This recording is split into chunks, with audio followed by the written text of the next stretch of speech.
ঘোষণা দেই তাহলে ঢাকা শহরে জামাতের প্রার্থী রাস্তায় নামতে পারবে না।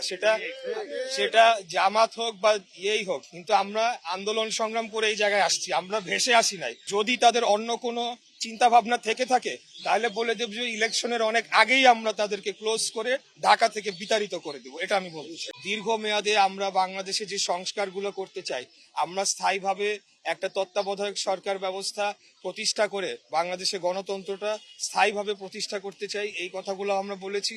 আর আমরা সকলের কাছে হ্যাঁ ভোটের জন্য প্রচারণা চালাচ্ছি। ঘোষণা দেই তাহলে ঢাকা শহরে জামাতের প্রার্থী রাস্তায় নামতে পারবে না।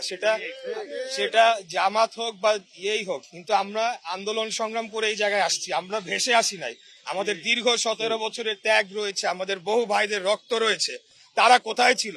তারা তো হঠাৎ করে বের হয়েছে 5 তারিখের পরে, অগস্টের 24-এর পরে এই গুপ্ত বাহিনী তারা হঠাৎ করে উদয় হয়েছে বেশিরভাগই।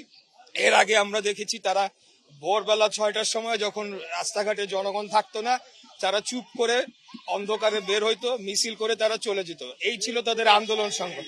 আমরা রাজপথে বুক ফুলিয়ে রক্ত দিয়েছি, আমরা গুলির মুখে দাঁড়িয়ে আমাদেরকে হত্যা করা হচ্ছে 17 বছর যাবৎ, গুম খুনের শিকার হয়েছি, আমরা কোনো সময় পিছু হটে যাই না।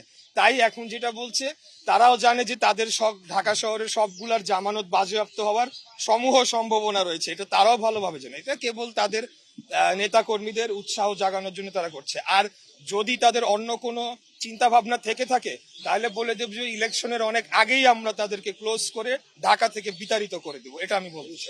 আমরা আরেকটা প্রতিশ্রুতিও দিচ্ছি যে সকল এখানে ব্যক্তিবর্গ তারা অবৈধভাবে বিভিন্ন জায়গায় স্থাপনা নির্মাণ করছে, ফুটপাতে অবৈধভাবে স্থাপনা নির্মাণ করছে, রাস্তায় স্থাপনা নির্মাণ করছে এবং সেখান থেকে চাঁদা তুলছে, এদের ব্যাপারে আমরা 0 টলারেন্স নীতি গ্রহণ করেছি। কোনো অবৈধ স্থাপনা এবং অবৈধ কর্মকাণ্ড আমাদের দল সেটাকে অনুমোদন করে না। আমরাও তার বিরুদ্ধে একটা জোরালো অবস্থান নিয়েছি এবং আমরা 0 টলারেন্স নীতি এই ব্যাপারে আমরা অবলম্বন করবো ইনশাআল্লাহ।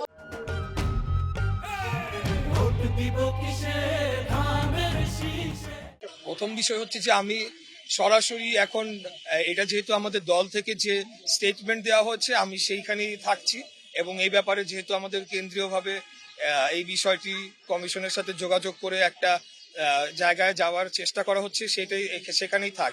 তবে আমি বলবো যে পোস্টাল ব্যালটের বিষয়টা আরো সতর্কভাবে এখানে এটাকে হ্যান্ডলিং করতে হবে। একটা ঠিকানায় 200-250 পোস্টাল ব্যালট যাওয়াটা একটা অশনি সংকেত। তাই আমি বলবো যে আমাদের সকলের সজাগ থাকতে হবে। যদি এখানে কারো কোনো গাফিলতি থেকে থাকে সেটা এখনো সময় রয়েছে, সেটাকে ঠিক করা সম্ভব রয়েছে। এর পাশাপাশি আপনারা জানেন পোস্টাল ব্যালটের কিন্তু আলাদা একটা কেন্দ্র রয়েছে, সেখানে আলাদাভাবে গণনা হবে। তো সেখানে যদি কোনো অনিয়ম হয় তাহলে পোস্টাল ব্যালটকে তো আমরা আমলে নিতে পারবো না চূড়ান্ত ফলাফলের জন্য, এটা আমি বলতে চাই। যদি কোনো ধরনের অনিয়ম পাওয়া যায়, আরো বেশি পাওয়া যায়। আর দ্বিতীয় হচ্ছে যে আপনার প্রশ্নটি ছিল জয়ের ব্যাপারে। আমি জয়ের ব্যাপারে নিশ্চিত নাকি সেটা বলতে পারবো না, তবে আমি জয়ের ব্যাপারে অত্যন্ত আশাবাদী যে ঢাকা 6 এবং পুরান ঢাকার এই অঞ্চলের জনগণ তারা ধানের শীষের পক্ষে ভোট দিয়ে এই আসনটা বিপুল ভোটে জয়লাভ করিয়ে দলকে উপহার দেওয়ার জন্য আমাকে সহযোগিতা করবে, আমাকে ভোট দিবে বলে আমি অত্যন্ত আশাবাদী। আর কর্মসংস্থান এবং নারীদের উন্নয়নে আমাদের 31 দফার মধ্যেই কিন্তু সেটা বলা হয়েছে।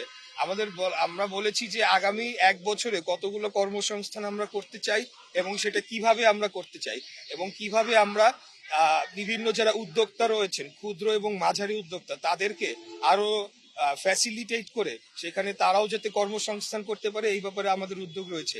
নারীদের ক্ষমতায়নের ব্যাপারেও আমাদের ব্যাপক সেখানে পরিকল্পনা রয়েছে, যার মধ্যে ফ্যামিলি কার্ড, নারীদের অর্থনৈতিকভাবে স্বাবলম্বী করে তোলা, নারীদের জন্য বিশেষ ব্যবস্থাপনা, সেটা গণপরিবহন থেকে শুরু করে বিভিন্ন জায়গায় যাতে তারা স্বস্তিতে চলাফেরা করতে পারে। আপনি আমাদের 31 দফাটা ভালো করে পড়লেই পাবেন।